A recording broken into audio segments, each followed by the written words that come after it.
ಸ್ನೇಹಿತರೆ, ನಾನು ಫೆಬ್ರವರಿ 2024 11ನೇ ತಾರೀಕು ಶ್ರೀ ರಾಘವೇಂದ್ರ ಸ್ವಾಮೀಜಿಗಳ ಸನ್ನಿಧಾನ ಮಂತ್ರಾಲಯಕ್ಕೆ ಭೇಟಿ ನೀಡಿದಾಗ ಅಲ್ಲೇ ಪಕ್ಕದಲ್ಲೇ ದೇವಸ್ಥಾನದ ಪಕ್ಕದಲ್ಲೇ ಇರ್ತಕ್ಕಂಥ ತುಂಗಭದ್ರಾ ನದಿಯಲ್ಲಿ ಸ್ನಾನ ಮಾಡುವ ಸಲುವಾಗಿ ನಾವು ನೀರನ್ನು ನೋಡೋದಕ್ಕೆ ಬಂದಾಗ ಸಂಪೂರ್ಣವಾಗಿ ಬತ್ತಿ ಹೋಗಿತ್ತು ತುಂಗಭದ್ರಾ ನದಿ. ಅಲ್ಲಲ್ಲೇ ಸ್ವಲ್ಪ ನೀರು ಇರ್ತಿತ್ತು, ಸ್ವಲ್ಪ ಚೆನ್ನಾಗಿರ್ತಿತ್ತು ಅನ್ನೋ ಕೆಲವು ಕಡೆ ಚೆನ್ನಾಗಿರಲಿಲ್ಲ. ಕೊನೆಗೆ ನಾವು ಅಲ್ಲಿ ಸ್ವಲ್ಪ ಜಾಸ್ತಿ ನೀರಿರೋ ಜಾಗ ನೋಡಿ ಸ್ನಾನ ಮಾಡ್ಕೊಂಡು ದೇವರ ದರ್ಶನ ಮಾಡಬೇಕು ಅಂತ ಬಂದಿದ್ದೆ. ಮತ್ತು ನನ್ನ ಜೊತೆಯೂ ಸಹ ಸುಮಾರು ಇದೇ ಥರ 2-3 ಜನ, ತುಂಬ ಜನ ಅಲ್ಲಿ ನೋಡ್ತಾಯಿದ್ರು ನೀರಿಗಾಗಿ. ನೀರಿಲ್ಲದೆ ಇದ್ದ ಕಾರಣದಿಂದ ಅವರು ಅಲ್ಲಿ ಖಾಸಗಿಯವರು ನೀಡತಕ್ಕಂಥ ನೀರು ಬಕೆಟ್ಗಳಲ್ಲಿ ನೀರನ್ನು ಕೊಡ್ತಾರಲ್ಲಿ, ಆ ನೀರನ್ನು ತೆಗೆದುಕೊಂಡು ಸ್ನಾನ ಮಾಡಿಕೊಂಡು ಅಲ್ಲಿಂದ ದೇವರ ದರ್ಶನಕ್ಕೆ ಹೊರಡ್ತಾಯಿದ್ರು. ಈ ದೃಶ್ಯವನ್ನು ನಾನು ಯಾವಾಗಲೂ ನೋಡಿರಲಿಲ್ಲ. ತುಂಬ ಸಲ ನಾನು ಮಂತ್ರಾಲಯಕ್ಕೆ ಹೋಗಿದ್ದೀನಿ. ನನಗೆ ಆ ದೃಶ್ಯವನ್ನು ನೋಡಿ, ತುಂಗಭದ್ರಾ ನದಿಯಲ್ಲಿ ನೀರಿಲ್ಲದೆ ಇರೋಂಥದ್ದು ದೃಶ್ಯವನ್ನು ನೋಡಿ ತುಂಬ ನೋವಾಯಿತು. ಹಾಗೆ ನೀವು ಮಂತ್ರಾಲಯಕ್ಕೆ ಯಾವಾಗಲಾದರೂ ಹೋಗ್ಬೇಕಾದ್ರೆ ದೇವಸ್ಥಾನದ ವೆಬ್ಸೈಟ್ ಇದೆ, srsmat.com ಅಂತ. ಬೇಕಂದರೆ ಅದು ನಾನು ಡಿಸ್ಕ್ರಿಪ್ಷನ್ ಬಾಕ್ಸಲ್ಲಿ ಕೊಡ್ತೀನಿ ಲಿಂಕು. ನೀವು ರೂಮನ್ನು ಅಡ್ವಾನ್ಸಾಗಿ ಬುಕ್ ಮಾಡ್ಬೋದು. ಮತ್ತು ನೀವು ಅಲ್ಲಿ ಡೈರೆಕ್ಟ್ ಹೋದಾಗ ಅಲ್ಲಿ ನಿಮಗೆ ರೂಮ್ ಸಿಕ್ಕಿಲ್ಲ ಅಂದರೆ ಸಮಸ್ಯೆ ಆಗುತ್ತಲ್ಲ, ಆ ಉದ್ದೇಶದಿಂದ.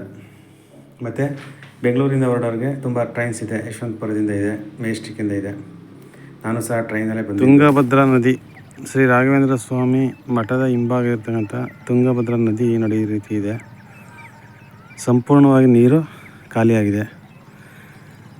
ಅಲ್ಲಲ್ಲೇ ಗುಂಡಿಗಳಲ್ಲಿ ಸ್ವಲ್ಪ ನೀರು ನಿಂತಿದೆ. ಅದು ಗಲೀಜು ನೀರು ಥರ ಕಾಣ್ತಾಯಿದೆ, ಪಾಚಿ ಕಟ್ಟಿರೋ ನೀರು ಥರ ಇದೆ. ತುಂಗಭದ್ರಾ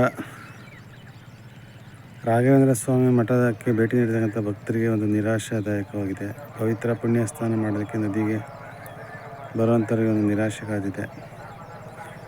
ಮಠದ ಭಕ್ತರು ಏನೋ ಒಂದು ಯಾತ್ರಿ ನಿವಾಸ ಮತ್ತು ರೂಮ್ಗಳೇನಿದೆ ಅಲ್ಲಿ ಸ್ನಾನ ಮಾಡ್ಕೊಂಡು ದೇವರ ದರ್ಶನ ಮಾಡ್ತಿದ್ದಾರೆ. ಮತ್ತು ಕೆಲವರು ರೂಮ್ ಮಾಡದೇ ಇರೋಂಥವ್ರು ಅಲ್ಲಲ್ಲೇ ನೀರಿನ ವ್ಯವಸ್ಥೆ ಮಾಡಿಕೊಟ್ಟಿದ್ದಾರೆ. ಅಂದರೆ ಪ್ರೈವೇಟ್ ಅವ್ರು ಮಾಡಿದ್ದಾರೆ. ಬಕೆಟ್ಗೆ 50 ರೂಪಾಯಿ ಈ ಥರ ಮಾಡಿ ನೀರು ಕೊಡ್ತಾಯಿದ್ದಾರೆ. ಹಾಗಾಗಿ ಒಂದು ಸ್ನಾನಕ್ಕೆ ತುಂಬ ತೊಂದರೆ ಆಗಿದೆ. ತುಂಬ ಬರಗಾಲ ಬಂದಿದೆ ಅಂತ ರಾಯರ ಸನ್ನಿಧಿ, ಗುರು ರಾಘವೇಂದ್ರ ಸ್ವಾಮಿಗಳ ಸನ್ನಿಧಿ ಮಂತ್ರಾಲಯದಲ್ಲೂ ಸಹ ನೀರಿನ ಕೊರತೆ ಇದೆ. ಹೊಳೆಯೆಲ್ಲ ಬತ್ತಿ ಹೋಗಿದೆ, ತುಂಗಭದ್ರಾ ನದಿ ಬತ್ತಿ ಹೋಗಿದೆ. ಇದನ್ನು ತುಂಬ ನಿರಾಶಾದಾಯಕ ಅಂತ ಒಂದು ಸುದ್ದಿ ಭಕ್ತರಿಗೆ. ಮುಂದಿನ ದಿನಗಳಲ್ಲಿ ಯಾವಾಗ ಈ ನದಿ ತುಂಬಿ ಹರಿಯುತ್ತೆ ಅಂತ ನೋಡಬೇಕು. ಸ್ನಾನ ಎಲ್ಲ ಮುಗಿಸ್ಕೊಂಡು ರಾಯರ ದರ್ಶನ ಮಾಡೋಣ ಅಂತ ಇವಾಗ ನಾನು ಬಂದಿದ್ದೀನಿ.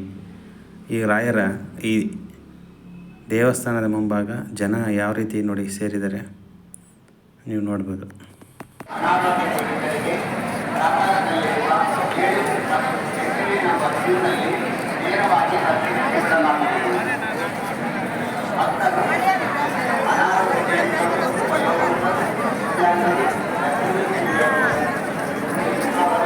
ರಾಯರ ಮಠದ ಒಳಗಡೆ ಕ್ಯಾಮ್ರಾ ನಿಷೇಧ ಮಾಡಿದ್ದಾರೆ. ಯಾವುದೇ ಫೋಟೋಗ್ರಫಿ ಮಾಡೋಂಗಿಲ್ಲ. ಅದರಿಂದ ನಾನು ಈಗ ಒಳಗಡೆ ಹೋಗ್ತಾಯಿದ್ದೆ.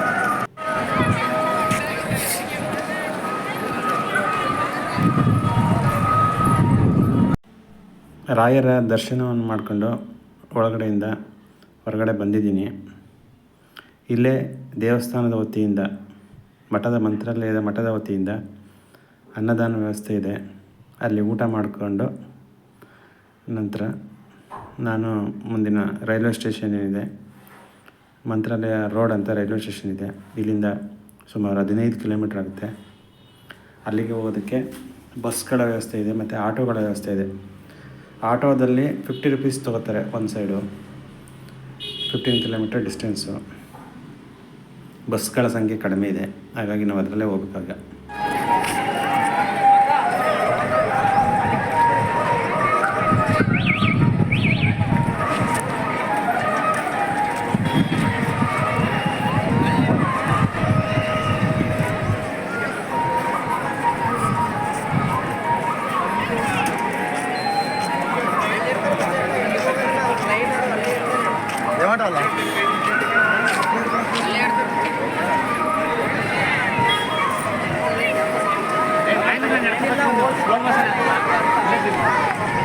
ಸ್ನೇಹಿತರೆ, ನಾನು ಫೆಬ್ರವರಿ ತಿಂಗಳಲ್ಲಿ 2024 ಫೆಬ್ರವರಿ ಆವಾಗ ಭೇಟಿ ನೀಡಿದಂಥದ್ದು.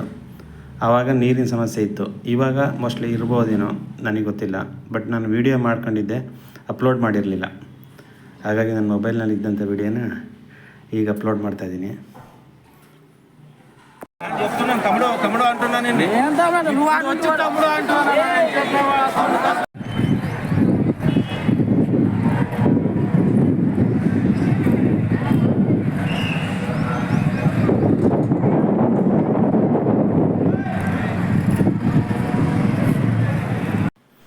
ದರ್ಶನ ಆಯಿತು, ಮತ್ತು ಅಲ್ಲಿ ಅನ್ನ ಪ್ರಸಾದ ಆಯಿತು ದೇವ್ರದ್ದು.